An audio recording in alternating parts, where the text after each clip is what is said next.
Hello, Adam. Hi, Sam. Hello. Welcome, everyone. Back once more, everybody. Yeah, we're back again for another another issue of the Cautionary The Chronicles. Cautionary Chronicles. Down here in the dank, the dark, Ah, the dusty the Arcane Archive. delightful Arcane Archive. Um, Full of books and rotting scrolls and just all sorts of stuff everywhere. Yes, and our rotting Um, minds and brains from all of this cringe that we consume for your entertainment and benefit and education. Hey, we're I do fine. this. We're I do great. this because it's fun. Yeah. We love Um, it. We love it. we We have fun love here it. at the We have archive. great time here at the archive, and we're not stuck and shackled here with arcane shackles to keep us from leaving No, ever. I can bamf out whenever. Yeah, as long as you make a DC 30 charisma saving throw. Yeah. Yeah, we both know I don't have that. So Au contraire, mon frère, I find you I don't have quite charismatic. You've got the I riz. don't have proficiency in the saving throw. Yeah, there you go. That's very few do, to be fair. I think it's only bards and sorcerers, I think, are the only ones who have Yeah, charisma saving I throw didn't take proficiency. resilient. Yeah, It's resilience hard one to just get. Yeah, we're not level 4 yet. all my stats are 10 or lower. It's just really not working. Yeah, we're doing our Um, best, man. We're trying our damn best.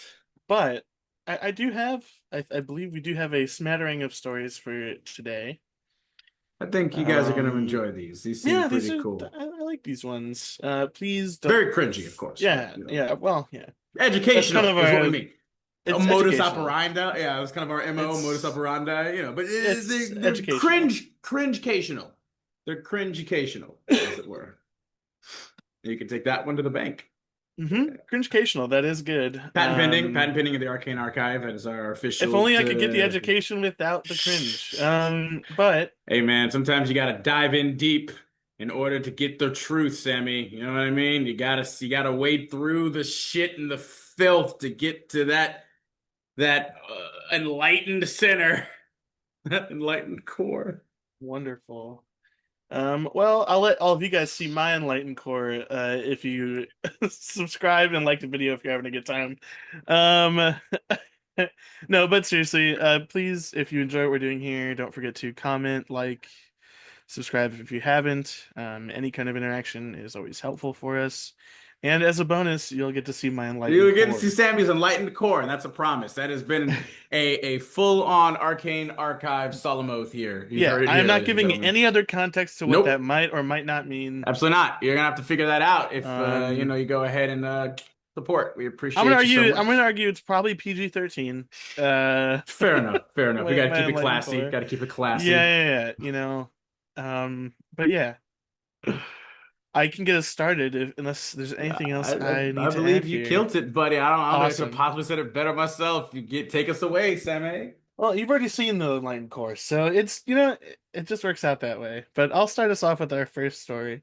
Um, is titled "New Player Nightmare" Ooh, by Ray of Sun. sounds Um, serial, super Super ethereal, good. super ethereal. I've been DMing for a little over 9 years now, and I recently started a new campaign with a bunch of my friends. I have been running games at a youth center in my area that I volunteer at, but I wanted to play with adults, assuming that I would have assuming I would have more mature players. Oh, how wrong I was. The group consisted of my two personal friends, my girlfriend, and a friend of one of the other players. We made it 2 sessions in, and it is already a nightmare. This storyteller lists out their red flags. The campaign. Red flag number one: before the campaign even started, they asked if they would be allowed to refer to female NPCs Oh and God. PCs as cunts. Well, I'm really glad I talked for like a minute before getting to this point, because it Yeah, was yeah, quote how her demonetization. Absolutely. yeah because it was quote how her character would think. Awesome. I very quickly shut that down and thought that would be the end. Again, very wrong. Red flag number two. Our first session Starting on our strong. first Starting yeah strong. At our first session, they showed up 30 minutes late and refused a list of the boundaries that the rest of the players had set out. I assumed they would reach out for them later. You didn't get it wrong. Red flag number three. Our last session, there was some in-character conflict, and their character ended up getting shoved down a hole into an ankeg burrow. Well, that's not good. The character who pushed them followed them in almost immediately, but they still started yelling and berating the player out of character. I had to step in twice to get them to stop. After the whole ankeg debacle, the farmers that they helped gave one of the party members, who happens to be a satyr, a pie.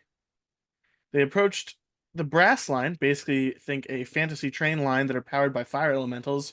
Fuck Cool. yeah, That's awesome. that sounds great. That's dope as It's shit. simple, which makes it believable, which makes Yeah, it cool. very much so. Um, and the problem players started nonstop asking me about the details of this train. I tried to make a joke about how little I knew about locomotive history, but they just kept pushing. We spent 10 minutes out of game talking about the details of this train. I eventually So managed to push us along, and the character who originally had the pie split it amongst the party. She kept a few pieces to herself. Since she's a satyr, she wanted to play on the gluttony in some of the classical myths. I like that. sure. And this player hooked onto it.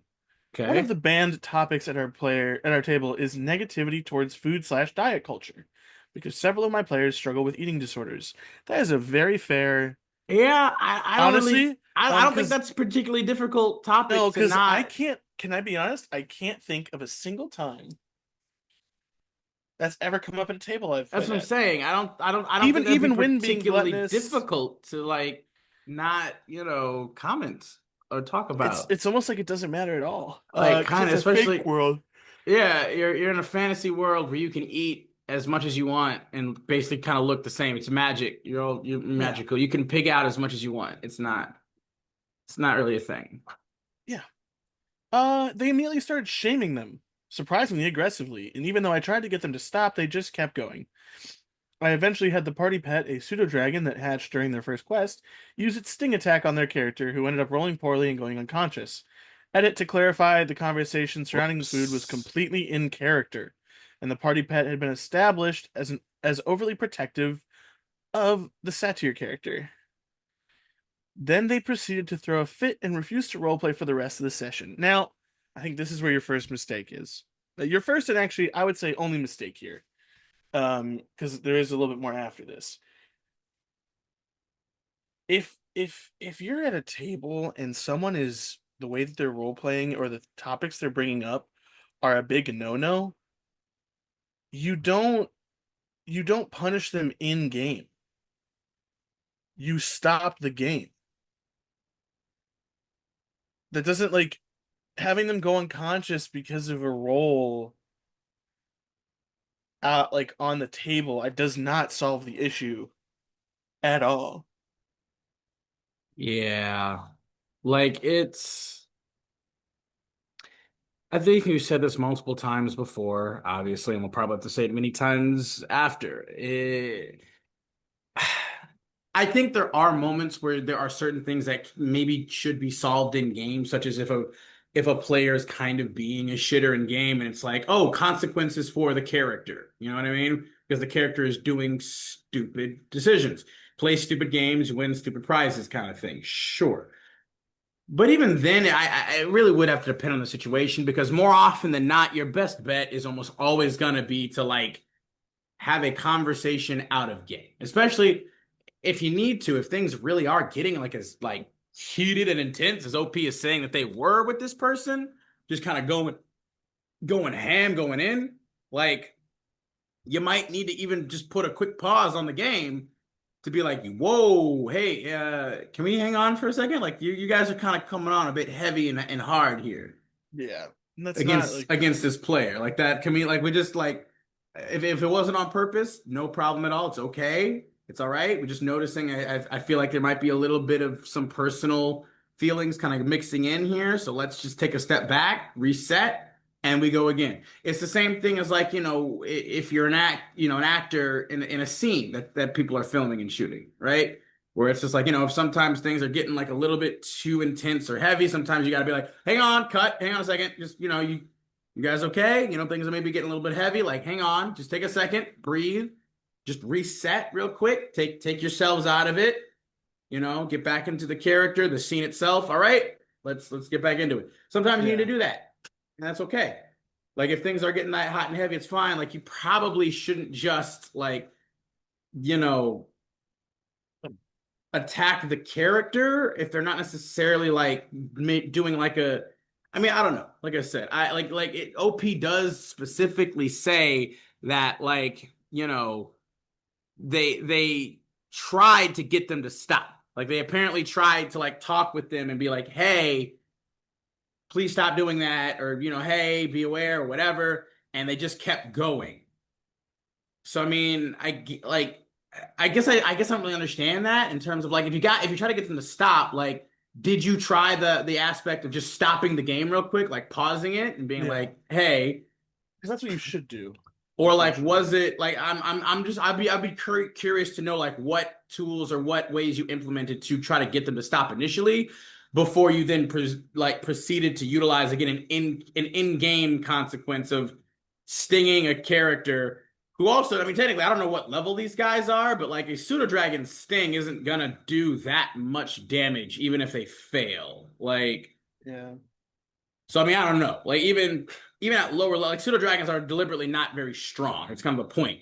So I mean, I don't know if you basically just made it where it was like, oh hey, he stings you, and no matter what you roll, you're gonna go unconscious. But they happen to roll poorly. So I mean, I don't know. I'd be more interested to have a little bit more context and clarity on what was done before the whole stinging thing happened. Um, as well as like, I guess, kind of what the player was like shaming them about. Because again, I am confused. Again, like I said, like me and Sam just said, in a game, I don't like, was she shaming the satyr player for being like fat, or for like eating too much? Like I guess I'd be interested to know exactly what was being said and what was like, how she was being surprisingly, or how they were being surprisingly aggressive. Um, not to give them any excuse per se, because again, I don't really, like I said, I don't really understand how you can kind of shame anybody about that in the game. Like, your character will, you can literally do the whole cartoon anime style thing where they eat like buckets and buckets and buckets of food and not change in the slightest. Like, they're not their bodily figure is not going to change, not going to be unhealthy. Like, that's kind of the point of the game. It's anime rules where like you're Goku and you just shovel food in your mouth, but you maintain your perfect physique. I don't really get it. Anyway, but continue, Sam. That's all I really got on that at the moment. But let's we can finish this off real quick. Yeah. This is kind of the end of it. Me and another player are throwing around ideas about what to do about this. We want to give them another chance, but it's just so tiring. Update. I put it to a vote amongst my players because even though I want them gone, I like to give my players some autonomy at the table. So far, people except me and one other are a bit on the fence about it, but are slowly coming around. We'll update again when a decision is made and or an action is taken. Update 2. The player was removed from the party, and another good friend of mine has expressed interest in playing, so we'll have a balanced party again. Hey, fair enough. Again, I guess like I'm not mad at it, and not Yeah, necessarily. it's I really would. sad because it's one of those things. This is one of those instances where you could tell that all these people knew each other, and this person was probably trying to not cause an issue with um the friend of this player. Because this is Yeah. the friend of a friend, I'm assuming. And again, it's not quite clear either, like, who the actual problem player was. Like, that's one of the things I'm also not very clear on like what, like, who was the actual issue here? Was it the friend of a friend? Because like, you have two personal friends, their girlfriend, and then a friend of one of the other players. Like, it's like, okay, yeah, who was the problem then specifically? I assume it wasn't the girlfriend, otherwise you'd say it was the girlfriend, but it could still be three other people potentially. And I would assume, again, context clues, I guess we could make the assumption that it's the friend of the friend, right? That it's the one that OP doesn't really know is the most likely culprit, but it's not very clear on that. Um, it also would make sense. Like I don't again the three people besides the girlfriend, like they're not like nobody's gendered them, so we don't really know their pronouns or like what they identify as. So we're not sure, like, I would assume the problem person is a guy because of literally the first red flag. Although, never mind, no, because OP says it was because how her character would think. So he actually does gender that person a her. So I guess it was a Yeah, female who was the problem, seems like it. which is all that's very surprising too. Like this is all like showed 30 minutes late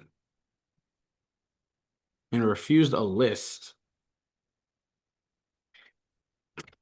Yeah, I don't know. Like I don't know. I definitely think there's something not quite right with this person. Like I cannot for the life of me ever understand or believe why a person would ever want to refer to like all female NPC and PCs as that. Like, No, you don't.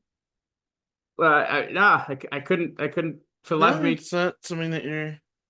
Oh, Like I know it's hey, they all got them, sure, but that's that like that's like that's wild. seems a Thank little you. seems a little weird to me, all things considered. I don't know, maybe I'm the odd man out here. Let's see. It seems a Mm, little strange to me. A little no, strange, a little weird. I don't think you're the Yeah. odd man out here. I don't know, especially because like again, I don't like if they were a woman, if they did identify as a woman, it's also like, are they okay with being referred to like that? Like, maybe, I don't know. This whole thing, yeah, is a little strange. Let's see some of the comments down below. Top voted comment says they've had their chance, they blew it. This is more than three strikes. And it's like, yeah. So the boundaries, we're not going to reinforce them. That is also true. Another commenter says red flag number 2, first session. And the commenter goes like, why did you even let them play at this point? Literally, what is the point in establishing boundaries if you're not going to enforce them? OP then responds with, I thought that since almost everyone in the group were friends, that they would have a pretty decent understanding of what lines to not cross with everyone. I also have been super busy with medical stuff and was trying to get at least a few sessions done before I had surgery, so I wasn't as diligent as I probably should have been. I mean, again, I don't I do understand kind of what the commentator is saying in terms of like enforcing them, but I think OP's rationale makes sense there, where it's like, yeah, if everybody are pretty relatively like close friends, you would think that they would be, you know, extra considerate and aware of their lines and veils here of like, hey, these are kind of some important boundaries that we don't want you to be crossing, be overstepping, because seemingly you would care about these people, right? Like everybody here should care about each other. Um, Another commenter says, which is really interesting, this is something that I've personally experienced. Great friends can be awful people at the table. You only really know someone's RPG manners once you play with them. And that's why I insist on doing session 0, even with people I've played for basically my entire life. It's an honest mistake because you can really assume that decent people would make decent players. But nope. That is so interesting. Mm. Yeah, what's your experience with that, Sam, in terms of like, I've definitely, I don't know, like, because I've never necessarily played with like friends, like longtime friend. Like, I mean, I have. That's not true. That's actually not true. I have. Like, my friends that I've played with have always been pretty decent players. Although, but yeah, and the way that they played usually always kind of made sense to their character for me too. Whether they may have been kind of douchebaggy or assholey, or they were great and amazing and very like giving, maybe overly giving or considerate. Like it always seemed to be a part of them that made sense because I also have experienced that in real life with them too. Like, have you ever, like, with the people that you've played with, have you had friends who like play in a way that seems completely opposite their behavior or personality outside of the game? Like, No. I would say like everyone that I play with, because the reality is the people I play with are my friends. Like they're my yeah, close friends. I might have met them through D&D, but like I do other stuff besides D&D yeah, with them. No, I'd say like everyone's pretty. It's very much like I can tell their personality also shapes a bit of yeah, their. into the character. Like, Yeah. so I don't, I guess I don't personally understand. I don't think I've ever experienced it. Like, I absolutely, I've played with friends and close people in games before where like, yeah, I mean, again, don't get me wrong. It's not like they can't be assholes. They can't maybe fuck up or do some like shit where you're like, what the fuck, dude? But it's like, I've also kind of seen and experienced that of them too outside the game. So it wasn't something where they were like completely different in the game than they were outside. Another commenter literally says like, yeah, I'd also like to note that sometimes it's also the inverse. I had a longtime friend I met through learning Pathfinder in college. Amazing player at the table, consistently on time, engaged in the story and combat, kept discussions going well after the session. The problem is after several years, they started getting really transphobic, and while I loved sharing a table with them, I couldn't associate with them since they were antagonistic to my very being. Well, see that I think that's a bit different right there, though. Like, Yeah, but it also kind of. because that's like, he's a person's beliefs or like, thoughts can often be different than necessarily how they behave, right? Because that isn't necessarily just one part of a person, though. Like, a person can believe in something that you maybe don't agree with or believe in yourself, but they could still be a good, decent person, at least at times. Like they might have Well, just maybe some fucked up views or something. Like maybe they're not as conscious or aware of certain things, and maybe they can be a little bit ignorant of certain things. But it's like that doesn't automatically make them a terrible person. no, it's more of like is this an ignorance or is this a hatred? Yeah, and like and I guess that also is a question too of like I guess even if a person that might be something I don't really understand as well is like how to reconcile the fact that it's like yeah this person for some reason has like a weird bit of like systemic hate towards this particular demographic, but yet I've seen them act like super generous and nice to others before too. Like they would give you like the shirt off their back for another demographic or group, and yet they would shame and shun and demonize or vilify this group just for being this group necessarily. Like I don't know. Like I get I know that's a thing for sure. And that I guess I just that's difficult for me to compute or understand. Again, that is very unfortunate. I will say personally, I don't think I've ever experienced it where a person like plays completely different in the game than they do outside than how they behave outside of the game. Like I don't think I've ever had that before. But maybe it's possible because I do know it's possible for a person to, for whatever reason, hate one particular group, but then also be like a really generous person to another group somehow, and somehow be able to logically dictate how you can choose to just you know, partition your generosity or your positivity to one particular place instead of trying to, spread it as openly as you could. Yeah, Okay. that's very. Yeah, well, let's move on. This is only the first one we have for today. Already quite a thinker. Let us know down in the comments below how many of you guys have like played with friends or family or whatever, and like they play like totally different in the game than they act or behave outside of the game. Because I'd be interested to know because I don't think I've ever had that experience where I'm like, wow, they're completely like that's what? Wow, that's surprising. Um, Anyway, moving on to the next story of the day. This one is titled Player Burnout by Little Concentrate 955. So, I'm new to this Reddit and want to just start off by saying I'm a longtime GM of various kinds of players and personalities. I have about 7-ish years of experience and have ran at least 20 plus games to completion. That is quite the resume, OP. God damn. All right. How long were these games that you ran to completion were? Like, well, we're talking long form campaigns, we're talking modules, we're talking one shots, multi shots. I'm interested to know. But I seem to have stumbled upon something my experience couldn't quite figure out.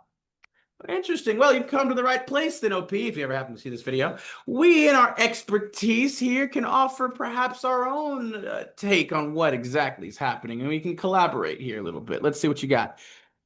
Tone settings in games are vital, as we know. And these problems are typically solved during session 0, after all. I had that talk with this particular group, and they all agreed that we'd like to have a serious game. One with high stakes and really meaningful moments that are heartfelt, horrifying, and feel good, even. Now, the discussion ensured that we were okay with the topics, and we all had an easygoing time understanding what we all wanted. Fast forward a bit now, where the current issues begin to arise. As it stands, players seem to not understand keeping that tone. Now, perhaps it's player burnout or something, but I have a hunch that my players are forgetting that I am also a player at the table, technically. Now, I've discussed with them about this, and honestly, it just doesn't really seem to be sticking. The last couple of sessions, I've had one of my players actively curse at me in a heated moment of the game, where I had to talk to them, or I had to take them. I think they mean take to them, or well, I guess I mean talk to them. Where I had to talk to them aside and tell them that it's not acceptable to cuss at me just because I'm playing the villain.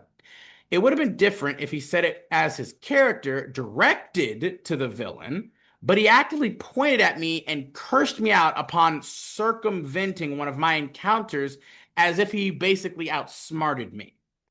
This same player also tends to overcomplicate rules and tries to compare a role playing game to real life. Now, I get it, that is part of it. But it's getting to the point of that whole classic drown someone using shape water cantrip issue and trying to problem solve every single problem with their spells instead of letting others shine in the spotlight. Hmm. Main character syndrome and all. Now, in all honesty, I've been straightforward with my players in telling them that I'd never put a cheap trick against them. I think that defeats the purpose of D&D. But this player is combative with me when it comes to these things when I never warranted it, at least in my personal opinion. I think fair challenges are funner than impossible challenges. Fair enough. This is just one of the players that seem to drive me up the wall. I have another player in this same group who actively has to bring up memes and impromptu jokes in the middle of serious moments. There's been several times that this player has actively made a joke out of serious things and moments.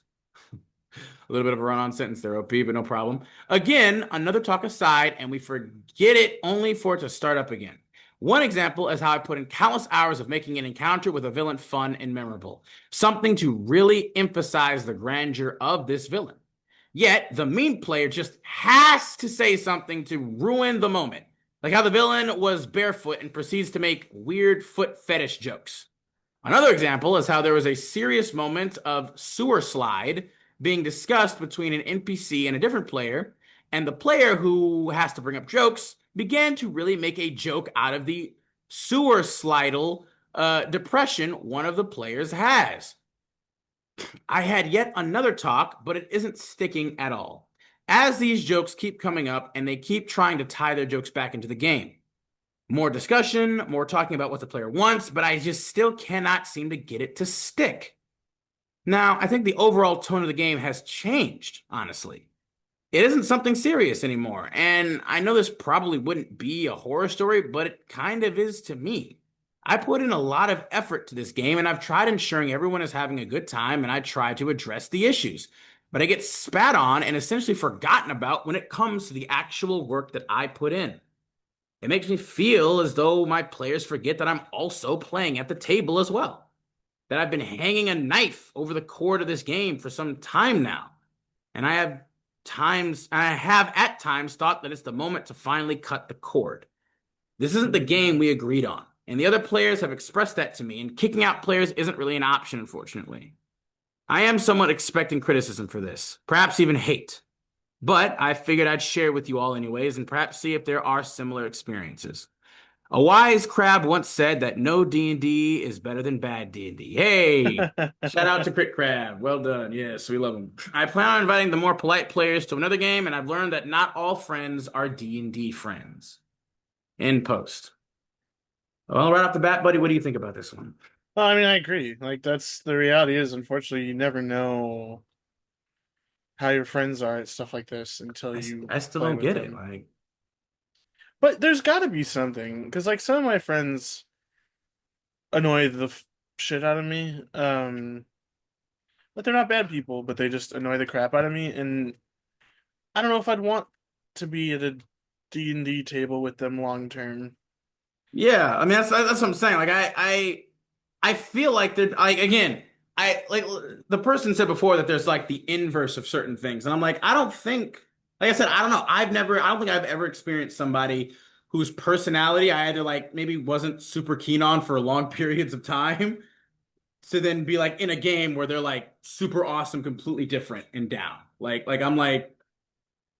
I don't know, because even with this, like I want to talk about this one because I actually do appreciate a lot what this OP says. OP, if you ever see this video, like just know, like I actually really do appreciate what you're saying here. Because yeah, no, I mean, I think this does constitute as a horror story, at least, in terms of like, yeah, this, excuse me, these players maybe aren't necessarily trying to be like they don't necessarily have malicious intent. You know what I mean? They're not necessarily trying to be assholes or be shitty or be, hostile or accusatory, maybe, at least not in like I think at least for one of them that you talked about with the guy who's like the rules circumventer or whatever dude is like, I think that is a very fair and an interesting like dynamic that OP specifically listed here, right? In terms of this player clearly seems to have like a player versus GM mentality, right? Where he like wants to get like the one up on you, right? And Definitely. get over. And we've seen the inverse of that where the GM wants to do that to the players, but there also is that thing where players can kind of do that too, where it's like, yeah, I beat your puzzle. F you. And it's like, Jesus. Like it's like, calm down. Like this is supposed to be a cooperative game, even with the GM. And like you said, OP, absolutely. We've said this many times on the channel. The GM is also part of the game. The GM's job is to make the game fun for as many people as possible, and that includes the GM. Hopefully. Yeah. Like that, I mean, it just does. It automatically, everybody there is technically playing the game. Even the GM, who's the GM, is also technically a player, like OP says. I love that. And it is shitty when players forget that a GM is also a fellow player because players' jobs should also be to try and make the game as fun for everybody involved. It should be everybody's job there to do that. The GM is kind of the main person because they're like they've become, they're the controller of the world or whatever, so they're kind of like the foreman, so to speak, of the group. But it is still everybody's responsibility to kind of contribute, to that. And that includes being able to help you out when you need it as well. And it does suck and it doesn't feel good when a player is, just like it's the opposite when a GM does it, but when a player does it to a GM, when they're like trying to be hostile and try to beat you, even though you're maybe, especially if you're the type of GM who's trying to be supportive and and you want them to win for, a player to be like, yeah, F you, I beat you, I solved your thing, suck it. And you're like, because that's also, like you said, it's different than if a player was like in character, like cussing out the villain, right? Because I mean, again, the villain does some shit, like the villain, murders the party's, mascot or something, right? The party's Yeah. probably gonna want to curse him out at that point for doing such a fucked up thing, like. And you can do that in a way that is it should be like because as the GM, obviously you want that reaction from the party, right? That's why you orchestrated that in the first place to be like, yeah, you want your party to hate this villain so they can come and defeat him and get that really nice, satisfying conclusion. Um, but It's it's unfortunate. yeah, it's definitely different when they're pointing at you and looking at you as the GM as the villain instead of the character you created as the villain. There is a distinct difference. And I really appreciate you highlighting that and bring that up because I think a lot of people sometimes kind of gloss over that or forget that at times. Um, where there is a very clear difference. And then obviously, yeah, the other one where, the player just kind of has to make constant jokes all the time. And we've talked about that a lot too. Like that's a pretty common thing where, every D&D party is going to have those moments and those people who just make jokes. Like I said, I'm one of them sometimes too, where like, it's like if there's some funny jokes and stuff and it's the kind of the vibe of the table. But I also understand too, like I often do like more serious types of campaigns too, where it's a little bit more story driven it really for me depends more so on the vibe of the group. Like, what about you, Sammy? Like, I think it's what you kind of what the table, because some people are better at a serious game, some people not so much. So like I think it's one of those once you kind of get the lay of the land and maybe there's a established kind of theme that everyone's going for. I mean, obviously everyone's going to have kind of a different starting point, right? Some people are going to be more like, oh, different I like, styles, you yeah. Some know. people are gonna be like, oh, I like more uh fun, nonsensical games, or I like more, all these different things. And so you kind of that's kind of that's what a session zero is for. And if people all agreed on kind of the tone that we're looking to have, like, yeah, it does suck if they kind of start to renege on that, you know? When it Yeah. like, when a person kind of begins to and here's the thing, right? Even in a serious campaign, it doesn't mean that you can't make any jokes like ever at all. You know what I mean? That's not what that means. You know what I mean? Because even in real life, when you're in like kind of pretty heavy moments, you can still kind of try to crack jokes to lighten things up, to break the ice a little bit, to help alleviate some of the tension. But it is like in real life, it is really a thing where you kind of gotta read the room and you gotta understand the vibe where it's like, yo, sometimes it really just isn't the time to make jokes.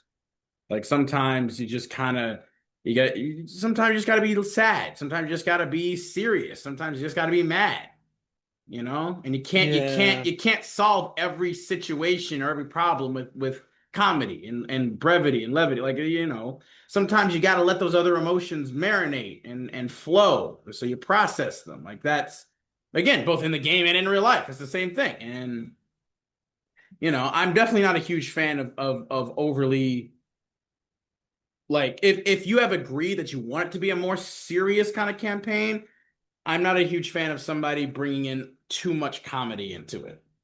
I will Yeah. I will be the first one to advocate and say you should never not bring comedy ever. Like where it just has to be like a super edgy, dark, grim, dark, horror. Like that's also problematic in my opinion too. I like a decent balance. I usually prefer a more serious kind of thing, honestly. That is my preference. But I like being able to sprinkle some comedy and humor throughout, because it's a D&D game, it's a game. Lighten up, have some fun a little bit, you know what I mean? Yeah, do But do something aside from like just making sit there yourself and miserable. brood. Yeah, just brood. Like, oh, but it's a difference between being like, oh, hey, the BBEG comes, kidnaps your mother or whatever, or murders her or whatever, does some terrible thing, and you have to like, you got to be like, man, can't, I guess, your mom's like a not so hot now anymore or whatever. Like, you got to like crack a joke. It's like, bro, this is an important moment for this character here. Like even because again, even in real life, it's like a person can't. It's like even that's kind of like, come on, man. Like this Like, is that really person's is that really how you want to do this? yeah. It's like I get you're trying to help. Don't get me wrong. Like I understand it might come from a good place, but there is a time and place for that. This is not it. Like you need to just yeah. You need to Um. stop. Which is unfortunate. uh. Yeah. Like. It's a bit unfortunate, especially obviously, and in this the post, like the dude going over the line, like making fun about a person's like, you know, mental health like that to such a degree, like that's like, oh, brother bear, my friend, my man, my dude or dudette, whatever. That is definitely not all right, my friend. That again, that's some serious stuff, man. Like. Yeah, it's not great. That's not some unless that person themselves is trying to make a joke about it to like again like make some brevity. Maybe if it helps them cope a little bit better to help with that. Sure, okay, yeah, they've set the tone, so it's like okay, fine. You can maybe joke with them about that if that's what they've kind of showcased as like that is how they process or cope with that. Okay, that but that because that is their trauma, that's their pain. their weight to bear, and they consented to that.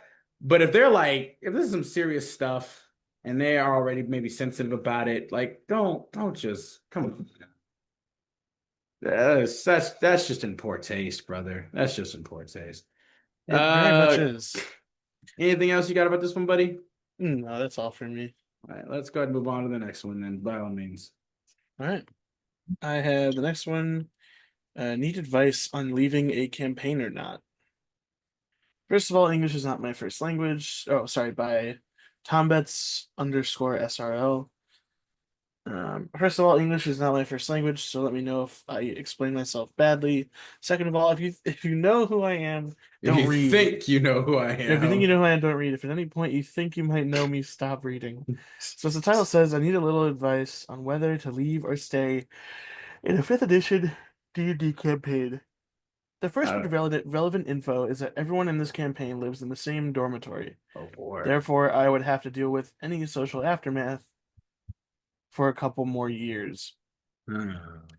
Then there's the campaign setting, which is a combination of classical D&D shenanigans, Greek mythology, and the Empire in Star Wars, which I have to say intrigued me. Yeah, it's certainly an intriguing premise and concept.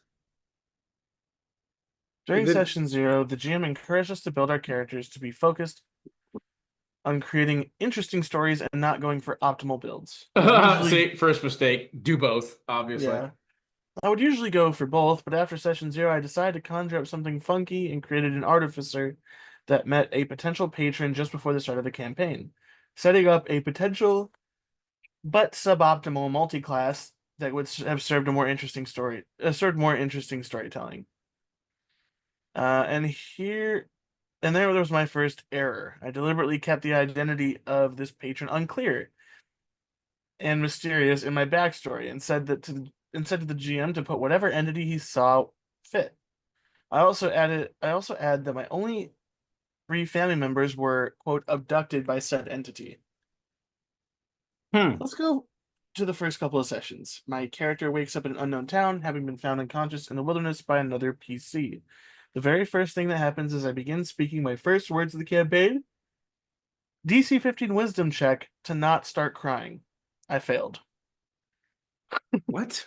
Yeah, it's that kind of game. Another interesting fact is that apart from me, the rest of the party did go for pretty standard and relatively optimized builds.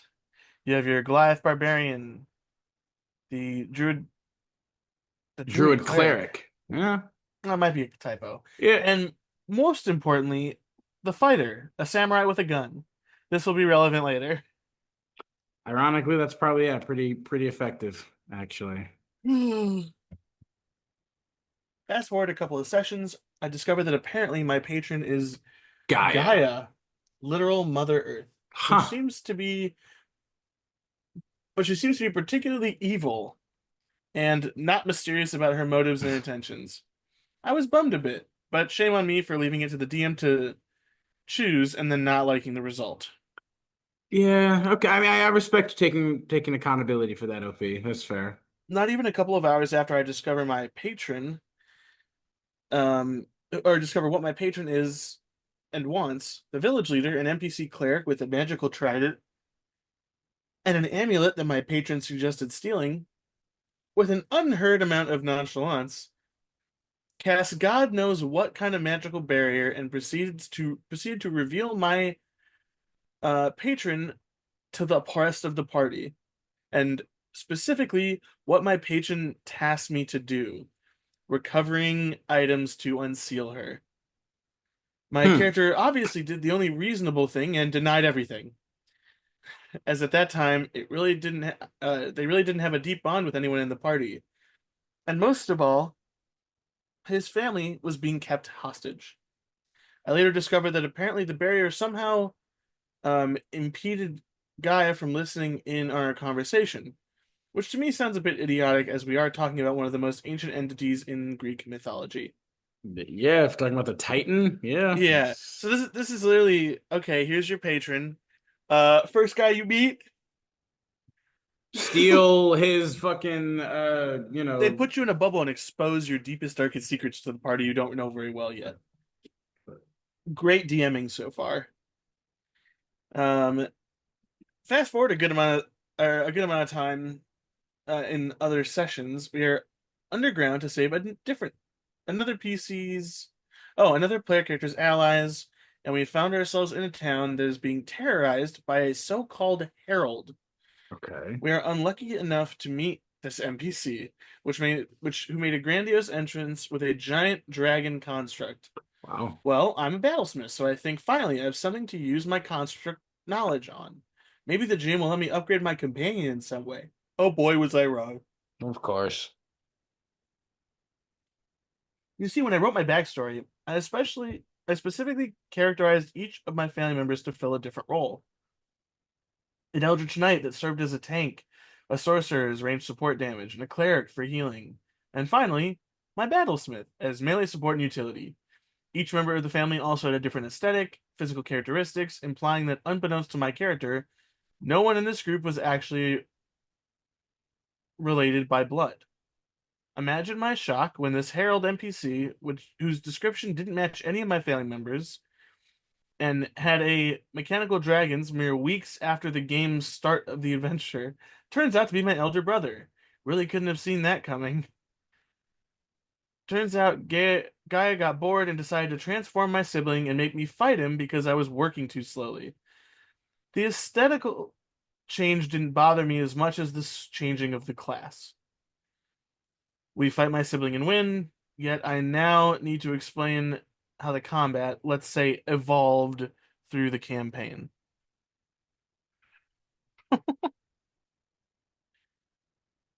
Oh my God, I'm already getting like a brain aneurysm I from know. oh my God. When we started, the I combat was okay. There are clear main targets and minions that felt like minor threats. The GM started asking this other GM, which we will call HGM, standing for Hardcore Game oh Master. no. You Oh see, HGM is quite no. famous in my group for designing the most lethal combats imaginable. And Oh when he's no. involved, each combat is maximum lethality. Of course it is. Um, there's maximum lethality always. Just as a frame of reference, one of HGM's most promising campaigns ended early after 6 sessions, after two different half TPKs that exterminated all of the original party and left only backup characters that didn't have a reason to follow the main plot. Yeah, that's well, that doesn't make a lot of sense because why would you make backup characters who don't actually I have a was gonna reason to say follow the this. main plot? Like that doesn't That compute was something either. I was gonna point out actually. That doesn't. And that's I feel like at that point, that's just the players literally being like, you know what, we don't want to play this game anymore. that might, and you know what? I You think know that's what? fair. Yeah, I think that's probably fair based off of what was just explained to me there. Quite frankly. Anyway, continue. Continue. So the combat, as I was saying, changed. It got more lethal, with even minor enemies having high ACs and high damage outputs. Of course. My character, that up to that point mainly focused on dealing with minor threats on the battlefield and using supporting spells, suddenly had way too low of an AC, 16 plus shield spell when needed, to remain standing for more than one round in combat. First of all, you should have a higher AC than 16 as a battlesmith, but we won't talk about that. Um, He said it as was this, he said he wasn't optimal, so I mean, but he didn't. Even if you're he was also a multi-class. Yeah, but even if you're multi-class into Warlock, you still have medium armor proficiency and shield proficiency and martial weapon proficiency. You should have a never mind, higher than 16, 100%. Mm, Your baseline armor class should be 16 at this point, plus a shield. You should have at well, least 18, if not more. Um, maybe. I've played a battlesmith. I feel Oh, like I it's know, not but that I'm hard. just saying again. We don't know how he built it, though, is what I'm saying. Like we're not entirely sure of all the I With agree with one you. level in battlesmith, I agree with you can you. have 18 AC. He That's should. all I'm saying. He should. Um, but that's not the point. As the whole situation was developing, scheduling issues struck, and I wasn't able to participate in a couple of consecutive sessions. And then finally, the last straw. The first session I was able to return, we were in the middle of an infiltration in an underground empire base to finally rescue the aforementioned allies. Before fighting the Herald, I was promised a reward from the townsfolk. Each of us received something they asked for. Yet When I asked if I had received my reward, the answer was, no, you were busy talking with your sibling. We didn't kill him, obviously. Then a description of a hallway came, and I discovered that apparently this Empire base had working electricity and neon lights, which really didn't sit too well with me, the artificer, as I felt like suddenly my constructs were no more the interesting fantasy version of technology, but simply the outdated version of a way more advanced Empire technology. Then, this is just going to get worse for you, Adam. Then HGM joined us with a PC of their own, one of the prisoners that we were there to rescue. The more astute among you may notice that if HGM is now a player, maybe the combat might have returned to its original state. The Why? answer is No, why no. wouldn't It yeah. got worse, way worse. He wanted to stay the same. Yeah. Like, You see, at the start of this, I explained that one of the PCs was a fighter, a samurai with a gun. We knew from experience that the character was able to do 60 to 70 damage a turn, which is more than the amount of HP anyone but our tank had. This, once again, will be of relevant. course it will, man. Of course it will. We end the session by finding another prisoner. This one is attached to some kind of machine and is heavily guarded. Yet I think I can finally make my character shine, because I got the best spell to yoink him out of there. Vortex Warp. Vortex Warp is amazing. I love that As I spell so declare that much. I cast the spell, the GM explains we will stop there for the evening, as our recent action would call for an initiative roll, and it's already quite late. The next session I arrive together with the HGM, and the first thing we see laid down on the table is a battle map. Plain and simple, two interconnected rooms, one of which contained the machine and the prisoner, and the other had four guards. We also see a light blue aura-like circle around the machine and the prisoner. We both look at each other and sigh, that's an animation field, right? The response, that's likely. No mention of anything of the sort was said the previous session, and knowing the GM, I wouldn't be surprised if he added it only to force us to fight. I think they meant anti-magic field. Maybe. Something basically the GM retroactively added something in there that wasn't in the Yeah, description to make the yeah. fight harder. To make them, well, not even maybe make it harder, but to make them fight at all instead of just escaping. So yeah, it might be anti-magic. I think it makes most sense. I think you're right. Like, Yeah. After the although, comment, well, no matter what it is, it seems like it's a bad thing for the yeah, it party. seems pretty shitty. After that, combat ensues. My character is down in mere seconds, as I discover that each of the guards is basically a copy of our fighter with a gun. They have it all: elven accuracy for triple advantage, Oh my guns, God. bonus actions, self temp HP, Oh plus my God. advantage.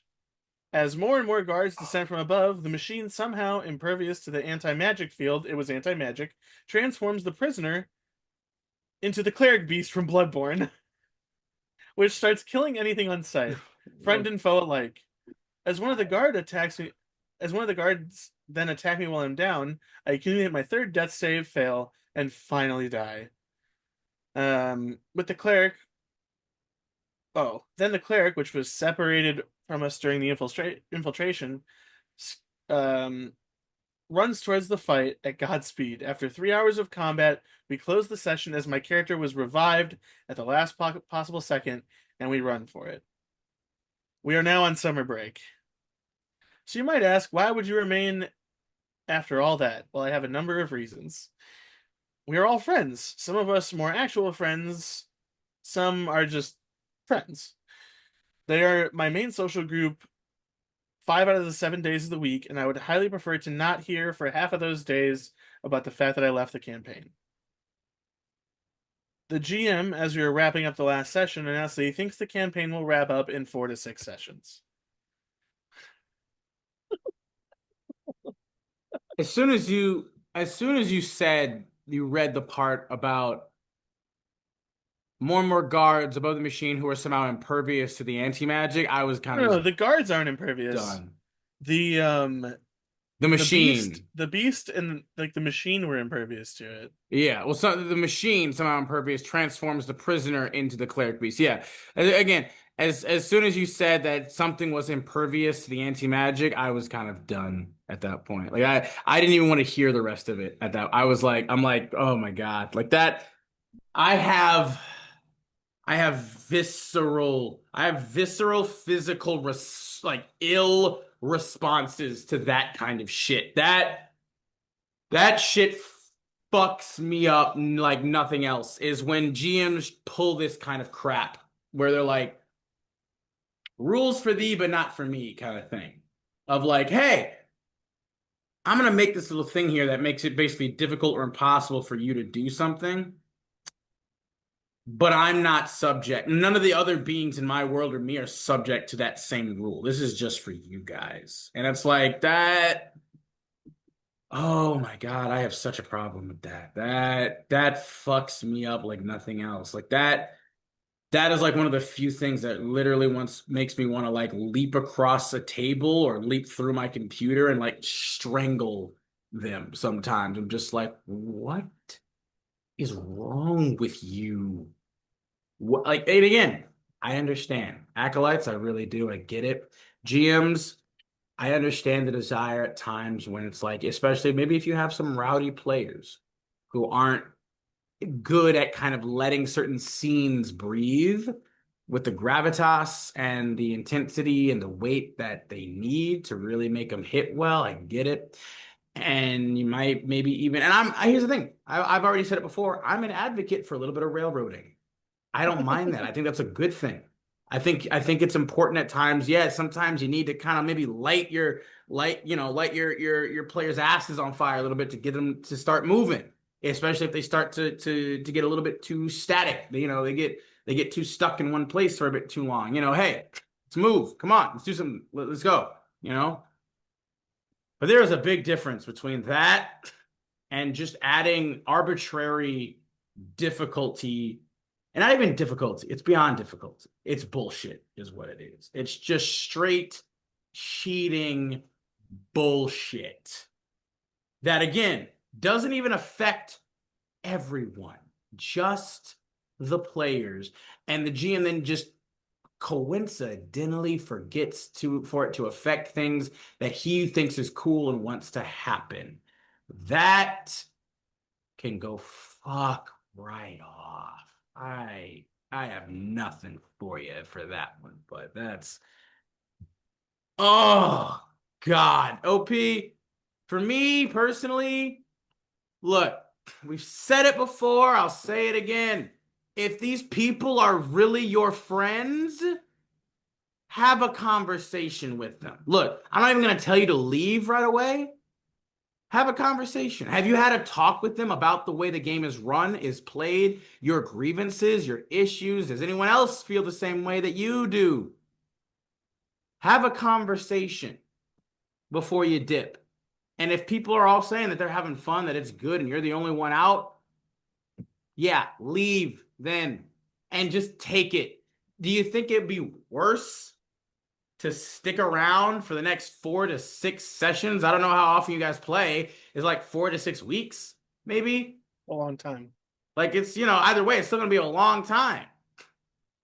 And to have this obligation where it's like, if you're not having fun, you're wasting. And again, I don't know how long these sessions are. These sessions, like what, 6 hours, 2 hours? I don't know. How long are these sessions? You know what I mean? Like, depending on the commitment, get out of there. Yeah, okay. If it's like, 4 to 6 sessions every month or something like that, or or it's like 4 to 6 sessions, once every month, and they're only like 2 hours. Okay, maybe it's not the worst. If you really think if you really think having to potentially hear from your friends like, oh, why'd you leave? If they're gonna razz you about it, or if they're gonna give you shit about it, again, it's your choice. If you really think that's worse than having to sit through this bullshit, bro, and just take a shit sandwich. Like, again, I don't know why. Like, again, I wouldn't necessarily leave. I would have a conversation. I would talk. I'd be like, yo, Okay. anybody else think that this is kind of some bullshit? Like, what the fuck is that? Anybody on the same page here? Please. Yeah, anybody else at all? Is it just me? If so, yeah, I can dip. Because again, if you are the odd one out, that might even just excuse you from it, right? In terms of being like, it's hard because I do understand this want of like, well, these are my friends. I'd really rather not I get it. Yeah, agreed. just fucking bounce. But at the same time, it's like, you can always be like, hey, something came up. You could just lie. That always works. Or don't do that because that's a bad idea. That's a bad idea. as kind your of. friends, that's a bad It idea. is and it isn't, right? No, don't get Because me wrong. I think for it's a certain, white lie. You're yeah. sparing the feelings of others that you obviously care about. But at the same time, like, have you tried doing any of the thing, like, have you taken any of the steps that you would take before leaving? Have you had a conversation with people about maybe you don't like the direction your character's going, The or campaign is going. yeah, Like, the world? If there's issues that you have, like, leaving doesn't need to be the first option there. Like, agreed. there's other steps you could take, and if you haven't tried to do any of that yet, I fear that you're not really making a any kind of real decision. You're just not necessarily. I don't want to say you're just quitting, but you kind of are. I mean, it does kind of convey the sense of like you don't really want to play at all anyway. Like in terms of like if you really do care about the game and you want to have fun with your friends, why wouldn't you at least have a conversation? And like to Sammy's point, like I would like if it was any other kind of situation, I would say a little white lie isn't the worst thing. And saying like you have some other things to do, something has come up. Because to be fair, it's probably true too. Like we all have busy lives, a lot of things can happen, and I'm sure you probably could have something else going on.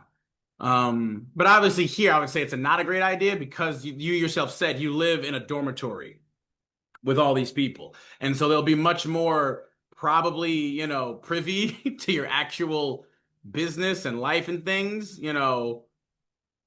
than if you were just playing online with people and you could just be like, yeah, I'm sorry, I'm busy and whatever, it's like that's different. Here though, lying about it, I don't think is the best way to go because you guys are all pretty interchange. You guys are all pretty integrated like that. But I do think It's a bit just dangerous, yeah. a little bit like, but just again, especially if these are your friends and you do care about them, you also shouldn't do that too if you can help it. Like that's just have a conversation if you haven't already. Talk about it, with some of the others and be like, hey, does anybody else feel like this kind of some bullshit? Is this just me? Like, what's And if it is just you, then it's like, maybe that's a good indicator to be like, you know what? I don't think I'm having fun with everybody. I think I'm probably just gonna bring the group down with how I'm feeling about it because I'm not enjoying this. So I'm gonna dip out. I'm gonna bow out. My character after that near death event or whatever, just kind of, they leave from being traumatized or whatever. You know what I mean? Like it's Yeah, it's not that bad. like just, like I You said, we could don't just be have like, all the "Hey, I'm good." context. Yeah. You know, we don't have all the context. We don't know all your circumstance or situation. Sure. From the limited amount that you gave to us, that would be my personal advice. I think Sammy would agree to like, Overall, yeah. just have a conversation first. Try that. Give that a shot. If you haven't already, if you haven't tried to communicate, these guys are your friends, right? Who, if not among, if they're really your friends, you should be able to feel comfortable talking with them about this stuff, right? About like how you feel about like not really having fun or enjoying the thing. And it should be okay to do that. Yeah, you should be able to be honest. And hell, Um, sorry, go ahead, Sam. well, no, it's just like I think don't be too afraid because like worst comes to worst, you don't finish this part of the campaign, but if these Well, people are your friends, who's to say you can't still play the next one if you maybe this one isn't working for you. yeah, there's that. There's also like I just don't understand the whole mentality. Like again, OP, if these are your friends, I don't know why you're so afraid of being like harassed about leaving the game. Like, if they're really your friends and they really care about you, like, if you just give them a fair reason of like, I'm not really having fun about it with it anymore. Like, because of this, like that kind of really killed a lot of my interest or a lot of my fun with the game. And, it's like maybe they'll give you a little shit about it, just being like, oh, come on, man. Like, but it's like if they're your friends, be like, no, I'm really not. I just really don't really have, maybe, maybe it'll be a bit disappointing for them, maybe, but also they're your friends. So just be like, all right, I get it. I understand. It's okay. Like, if what you described to me here has actually happened, I don't really see how anybody worth a damn with any kind of like logic and rationale could blame you for kind of feeling a bit demoralized from this whole thing. Because this is some bullshit, bro. I'm gonna be honest with you. This is some straight bullshit. Okay? If anybody told me that they wanted to leave after this shit happened, I'd be like, yeah, I understand. I completely understand. Like I do not judge you at all. Because yeah, that was kind of fucked. Like, I really don't see like why. I don't see why that would be the first way things go. Yeah. One of the commenters literally says what you said, Sam. He was saying like, have an unavoidable schedule change. And then OP responds saying like, on one hand, this would be very convenient. On the other, I kind of feel like leaving should be accompanied by me voicing what has made me leave. Then it's up to GM to decide if he wants to get better. The Fair. uh, the commentator then replies back though and says, "Consider this practice for having a real job after you graduate, where honesty means you are giving away information to the enemy." I don't think I agree with that. That's Yeah, like it's not great. again, you should, which is hilarious because it got 11 upvotes, which is like you're not like again, don't get me wrong. When you're at a job, yeah, you don't have to like divulge all your personal business to any of them there. They are not privy to that information. That's your personal life. They don't have like if you ask for time off or whatever, you are under no obligation to tell them why you are taking time off. Like that's not a thing. You don't have to do that. But at the same token, too, like unless they're like actual fucking douchebag assholes who have been terrible, they're not the enemy. Why are you treated like they don't have to be the enemy? You can let them know like why you're leaving. It's not giving information to the enemy. That's just being like, hey, I don't want to burn this bridge necessarily. I'm moving on to different and better things. That's it. I hope we can still maintain a, respectful, cordial relationship. It's professional. This is a professional thing. Well, either way. I do believe that that's kind of all we have for this one. Let's go ahead and move on to the last one we've got for y'all today. This one is titled Greedy Monk Kept Secretly Stealing the Party's Loot, and the GM just went along with it for a long time. That's a crazy title, my friend. By Elendor 5. All right. So this was a long time ago, and it still kind of baffles me. I'm not 100% sure about the specifics of how the monk managed to pull this off. I've tried to explain this as best as I could. Fair enough. We respect and appreciate it. Number one, game information. It was an online game of D&D 5e played primarily through voice chat. I was invited to the game by an online friend who was friends with the GM at the time. The rest of the party was filled up by players who responded to the GM's game ad. This was also a higher level campaign. Yes, preach, praise the Lord for higher level campaigns. I think we started at about level 8, and the GM was generous with XP. Mwah, love it. Love everything about that. Starting off strong. Only way to go from here is down. Number 2, the monk. The problem player was playing a tabaxi monk. That, that's a pretty meta build right there, buddy. He was kind of a douche and also the type of min-maxer who would keep talking about how awesomely his character is designed. Yep. How we can't possibly even compare and would lord it over us from time to time. Still, his douchey tendencies were tolerable. Or at least so we thought. For the longest time, the GM knew better. Monk also had many thief type skills and kept bragging about how he's so fast that no one could ever catch him. He also always insisted on going everywhere first to quote unquote scout, and sometimes would just rush headlong into danger with the rest of the party having to catch up to him. A few times this got him into trouble, and we had to save him, and he always whined that he should have been able to get out of it by himself whenever that happened. You know what you should have done? You know what the solution to that whole thing is? Don't save him. Let him test that theory of getting out of it by himself and see what happens. At some point, you got to just kind of let people fail on their own. You know what I mean? Yeah, I agree. When we were in town or in any kind of civilization, he'd also sometimes go off on his own. We didn't think much of it, but the GM occasionally role-played separate scenes for each player character whenever there was a need for it. And the rest of our characters also sometimes went on their own errands. Monk's character was also the typical insufferable lone wolf. See? This one. So none of us really wanted to roleplay any more than necessary, and thus didn't inquire further. Okay? Why is he with you? Number three, trouble is brewing. The trouble began when the GM seemingly began to be very stingy with loot. Was he not stingy before? What has caused this change suddenly? It has been steadily growing worse over the course of a few sessions. Soon enough, we'd fight through a whole dungeon and see that about half the treasure chests and such would be only half full or even completely empty, as if someone had pilfered them. There Hmm. were also no magical items found by us for several sessions. And before that, we'd find at least one per session, even if a small one that was mostly for flavor. It was a very high magic item, or a very high magic setting, excuse me. I thought the GM simply decided to be a lot more strict with loot, so I didn't say anything.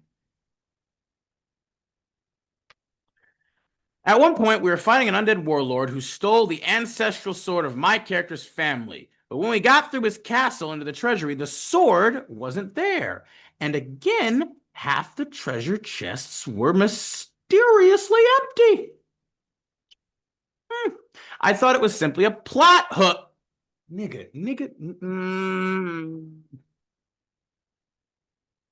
I want people to ask questions more, Sammy. I want people to ask questions more. I simply thought I thought it was simply a plot hook, and the GM will follow back on the sword's real whereabouts later. So, despite the initial disappointment, I didn't give it much thought. The next session, we were supposed to go to some forgotten temple and retrieve some artifact from there. We went inside, and as usual, Monk went to first scout.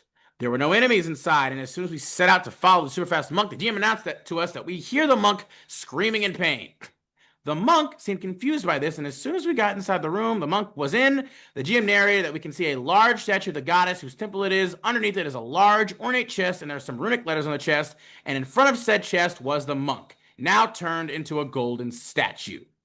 Monk was furious and started an argument with the GM, and it got heated. They eventually took it to a private chat, and unsurprisingly, Monk was out of the game not long after. I was just mostly confused by what had just happened. Okay, well, ain't that interesting? Cool. The GM's reveal. The GM then explained to us that what was written on the chest was a warning that only those blessed by the goddess can open said chest and that anyone else will be cursed. He also told us that the monk was apparently stealing from the party for the longest time, in the sense that he was looting treasure from the dungeon wherever he went, or whenever he went ahead, excuse me, and keeping some of it for himself without telling the rest of us. At first, it was apparently small stuff, like some gold pieces here and there, or an item that looked interesting. He'd then present the rest of the treasure's chest contents to the party, while keeping his hidden stash in the several bags of holding he had. We were all allowed to spend starting gold on magical items with priced based on their rarity. Sometimes he'd apparently even lock the treasure chest after he took what he wanted from it to make it seem like he just discovered it. He'd communicate these secret actions with the GM through direct messages, and for the longest time, the GM just kept indulging him. Said GM was very into the simulationist approach. He said he didn't want to limit our actions too much and just wanted to make sure that they have realistic consequences. And that's the best way I can explain why the GM kept up with it for as long as he did, as I don't really understand why myself. Okay, well, to take a quick aside, what do you think about that aspect, Sammy? Because we still got a little bit more here to go through. Yeah, what weirds me out about this whole thing is just I feel like I don't like the DM here.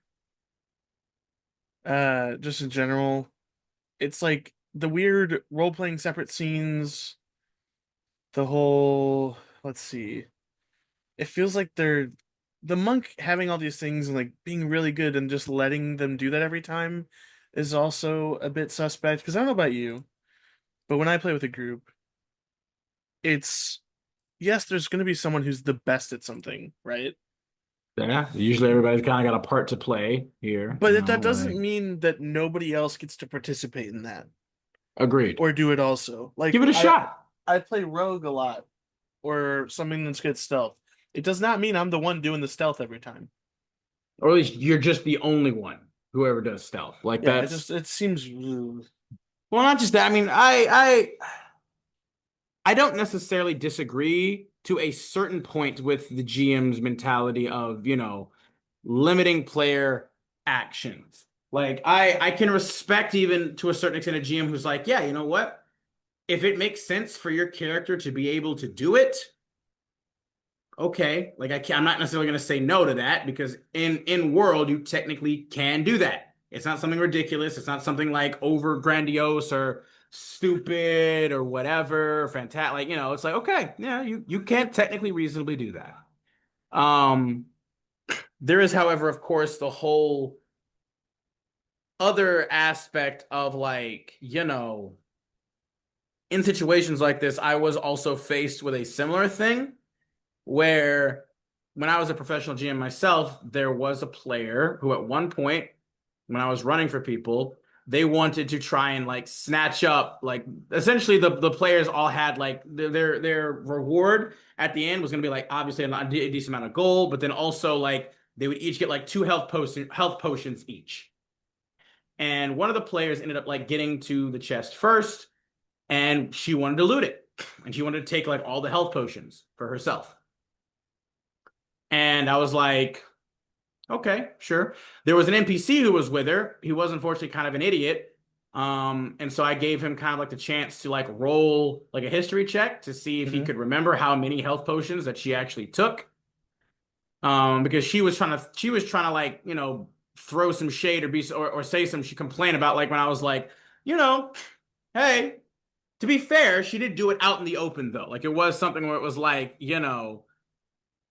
she as a Everybody knows player, about this. yeah, This is like about it as a player, but not necessarily like as a character. So there was that aspect, but I also specifically like had him roll for it, and he rolled decently enough where I was like, yeah, he's a little bit confused by the fact that you also, to be fair too, she didn't have a bag of holding like this guy does, and this guy has apparently multiple bags of holding, which I would also immediately find to be suspicious.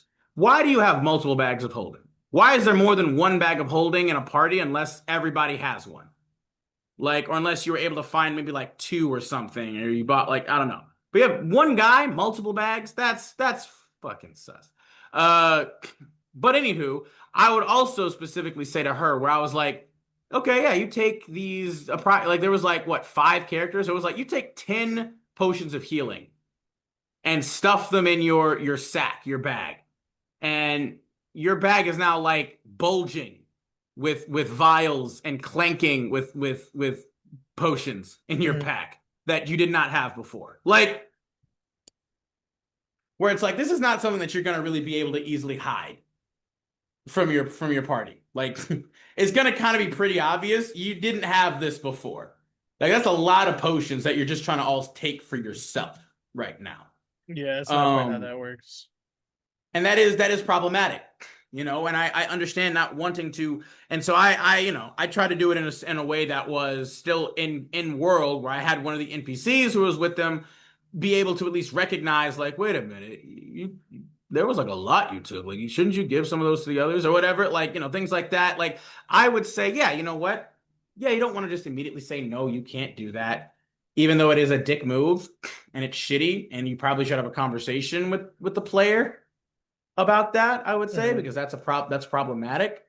Um, I think you can also, mix some stuff in there to be like, yeah, you know what? And to be fair, GM did do that eventually. I Yeah. think maybe he let it go on for way too long, especially when it was like something that had to do with another player's like personal backstory and things like that, where it's like an artifact sword that the monk probably wasn't even actually gonna freaking use. Like there's a problem. Like a character can be a little bit selfish or maybe a bit of like a hoarder or something, and like they don't always have to divide everything out completely and utterly equal. Though there is the thing of like if it's magical items, if you're not going to use them, give them to a party member. That's stupid. If we're Yeah, talking, spread the wealth yeah, because well, if we're that's talking about how gold, you that's something a little bit different. Like gold is like Sure, maybe a guy, maybe one of the characters, if they're, a bard or a rogue or whatever, can snatch up a little extra gold from everybody else. You'd hope that at least they'd also then use it for you, so that doesn't really matter. But regardless, it is like that's. But if we're talking magic items, it's like that. If you're not even gonna use it, bro, because you also can't steal magic items and then use them without people seeing that you now have a brand new spanking shiny magical item that you didn't tell anybody about. Like, so either way, like that I would say I would put the kibosh on almost immediately. If someone is trying to steal and hoard magic items for nobody else, I'd be like, absolutely not. That's not gonna happen. Like, no. Mm-mm. Yeah, it doesn't 100% not. really work very well. But anywho, let's continue on from there. Just a little quick aside about that because I was like that seems like something. I don't think the GM I think the GM fucked up in the sense that I think he let it go on way too long. He should have put a stop to this much sooner. I don't think his mentality is necessarily a bad one initially because it is good to give player agency, but it's like there is 100%, like we always say, god damn it, there's a limit. And he got there eventually. Again, to the GM's credit, he got there eventually where he did legitimately, clearly punish the monk for his greed. He did. I just hope that they can get back all of those items that he took because he's turned to stone or turned to gold now. And I hope the rest of his stuff wasn't also turned to gold. Because that would suck. To be fair, bags of holding are magical items. They normally can't be destroyed like that, I think. But either way, um, yeah. What do you think, bud, after that? Like in terms of For which bit exactly? Like where? do you think the GM, even though he eventually got there, do you still think that he's to blame for despite I don't it didn't seem like he had bad or malicious intentions. No, it's hard, right? Because we've come from the angle of like, yeah, this is obviously something you don't do. Um, but a lot of people don't have that. I mean, I can see both sides of being like, oh, fine, I'll play with you. I accept that you've learned from this, or that, you know, this wasn't like a malicious thing. At the same time, once someone does something like that, odds are their DM style is not gonna, you're not gonna really agree with their DM style in other aspects as well, if that makes sense. Yeah. I mean, I don't know. It seems like the rest of it, he was DMing pretty good Yeah, in so terms of that's a good size. That's a good sign. I think it may be just simply that he just did not. He was keeping too strongly to that one particular aspect for too long. He got there, and you know what? I think maybe this will be a good educational moment for him. Maybe this will have him learn that he needs to step in a bit sooner. But anyway, we'll continue on from here. Apologies for the for the long aside. But the few sessions where we kept finding suspiciously empty chests were after he started being much less subtle with it and went overboard, taking more things than before, including some magical items and the GM had meant to be for a particular character that Monksy couldn't even use. That's what I'm talking about. That right there. Absolutely not. Oh, hang on a second. I gotta buzz someone in. Apologies, one moment. Hang on a second. I'm just gonna pause the recording real quick. Sorry about that, y'all. The groceries that I ordered just arrived. Since didn't have a lot of time to do other things. So anyway, where we were at before. That right there, the whole magic items that you can't even use. Absolutely not. And then proceeds to go. He apparently mostly sold what he looted in town or buried it somewhere to presumably pick up later. The GM seemed to hate the monk by that point, and he kept ranting about him and how insufferable he was. And by that point, we all agreed. Well, yeah, he's an asshole. He's a straight up douchebag. Apparently, during their secret conversations, the monk kept arguing with the GM about what he's able to do without the rest of the party knowing or not, with notable quotes such as, "It's not fair. I have so much speed that I should be able to loot the whole corridor before they even get there." That's not how that works, brother. It's not how that works at all. So we got to see what was inside those bags of holding he carried, and there were still several magic items in there. One of said items being the ancestral sword of my character's family. Yes, he stole that one too. The GM wanted to teach Monk a lesson, and that trapped chest that turned him into a golden statue was meant to be it. Per what the GM told us, it wasn't meant to be permanent. The goddess whose temple he wanted to steal from would turn him back after a few hours and give him a chance to seek redemption somehow. But the monk left the game, so it was turned into a permanent thing. Yeah, okay. Conclusion. The rest of us were not that surprised, as Monk seemed to be the kind of guy to do a thing like this. The monk was also particularly insufferable the last few sessions prior, and we were overall just glad he was gone from the game. And we're happy to continue without him. And the game did improve afterwards. That whole situation did leave a bitter taste in my mind, though, mostly in hindsight. Knowing that the GM knew about that for so long and indulged him for so long without telling us about it. I'm not even sure how exactly he managed to keep it secret from the rest of the party. And the monk wasn't the only one who had this secret plot line.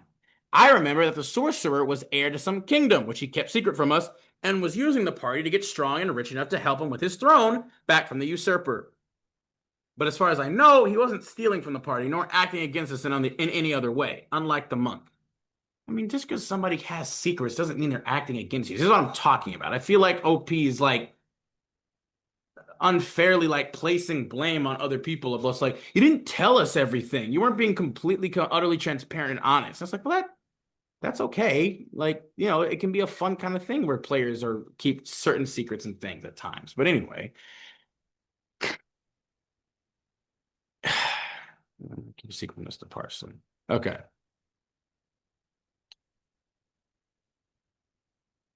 Yeah.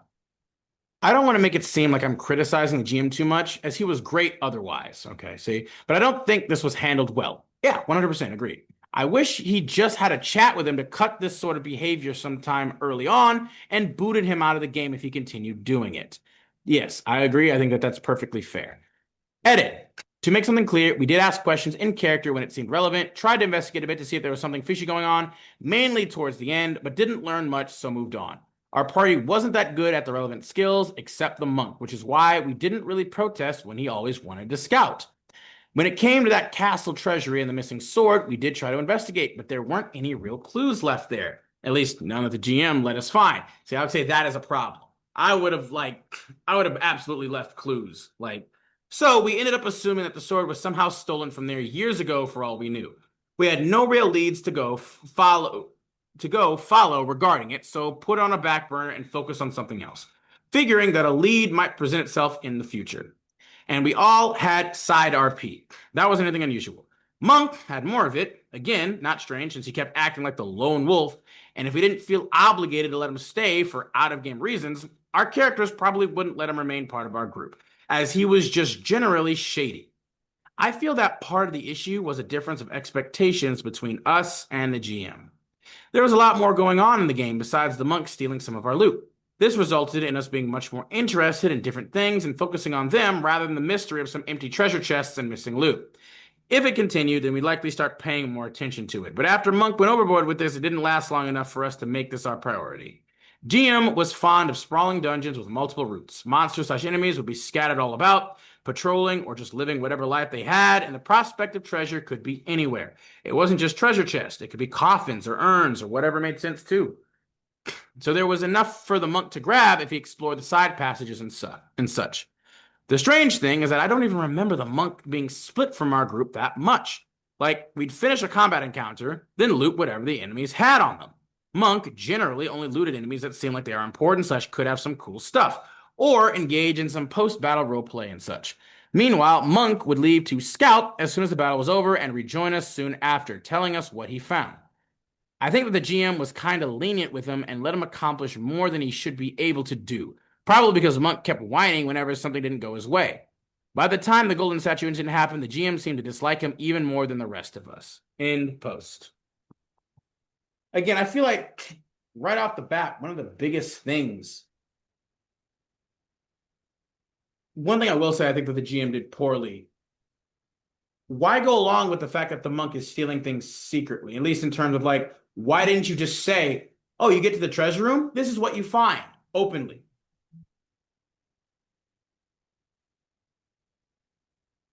Yeah. if the monk did in fact scout the treasure room first, why wouldn't you just say openly to him what he found for everybody to hear? Yeah, because there's that's the way to avoid stuff like that. The and like one of the only ways to avoid stuff like that is to just be like, all right, sorry, but The we're not GM, gonna do hidden loot unless there's literally no one with you. And it's gonna be hard for there well, to be literally no even if there one with was you. no one with him, I'd still just say it openly, like, "Hey, this is what you find. You're the only person here. This is what you find. This is what you," because that's a way to stop this. That is literally the easy best way to be like, "Yeah, this is what you find." Bam, bam, bam, Yeah. bam. Oh, the ancestral sword. Yeah, that's here too. You find that too. Oh, it's not there in the chest. Weird. It was there when the monk got here.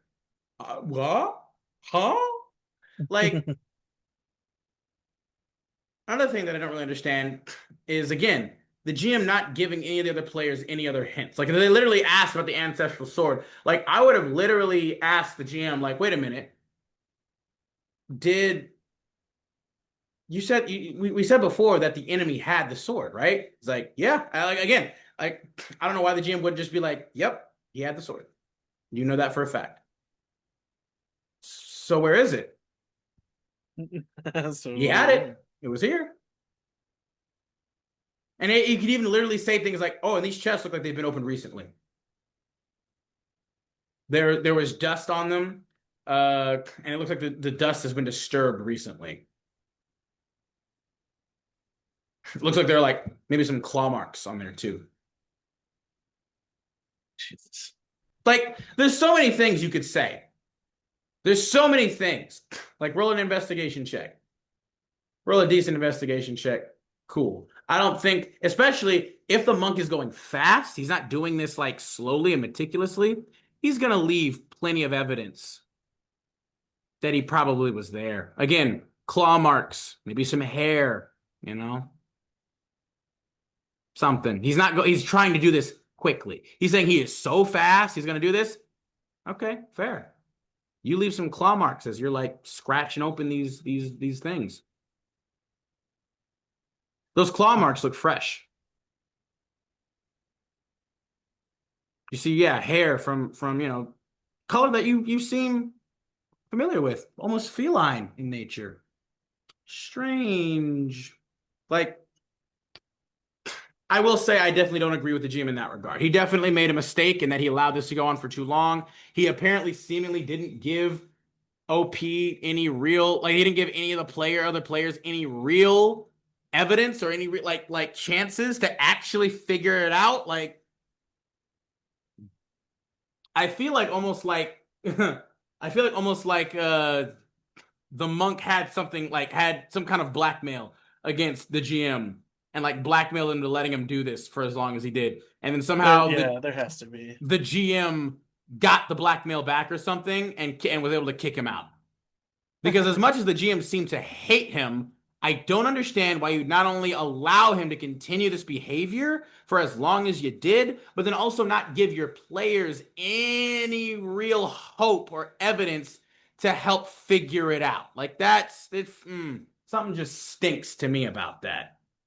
Especially because, oh, you then took him to a private channel to finish the whole kicking and the whole booting?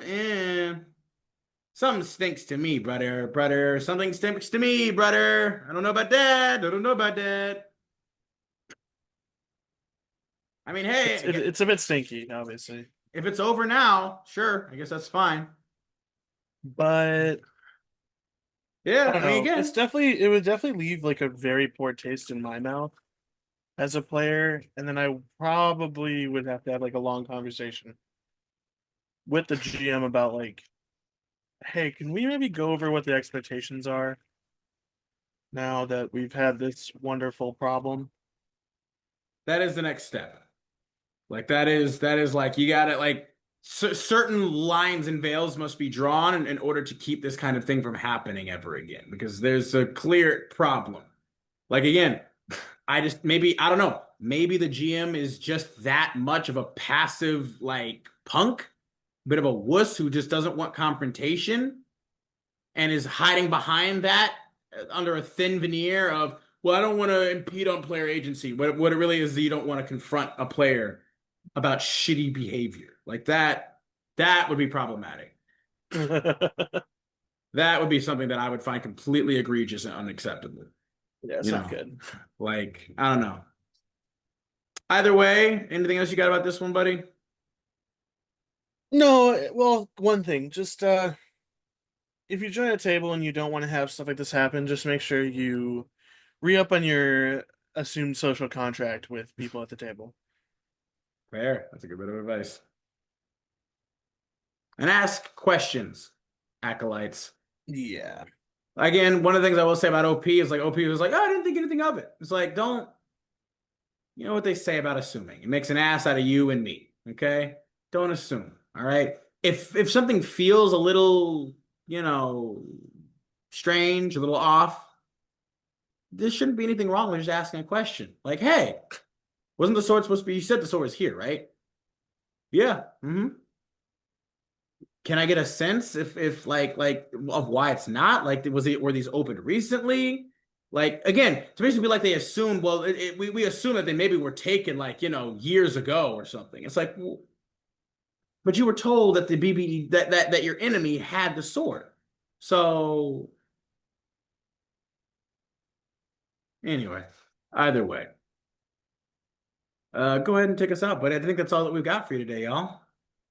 I believe that is. Again, thank you everyone for joining us today on this wonderful warm day of cringy stories and problems at D&D tables. Soiree of cringe and rage. Yes. Please don't hesitate to leave your own opinions or your own stories or anything of the like down in the comments section. We appreciate kind of any interaction. Um, Even if it has nothing to do with this, to be completely honest. So feel free to do so. Um, Thank you for joining us. Hopefully, you enjoyed the stories that we had today. And hopefully, we will see you soon again, deep in the Arcane Archive. Appreciate Bye, y'all, bro. everybody. Bye. Bye. Gosh.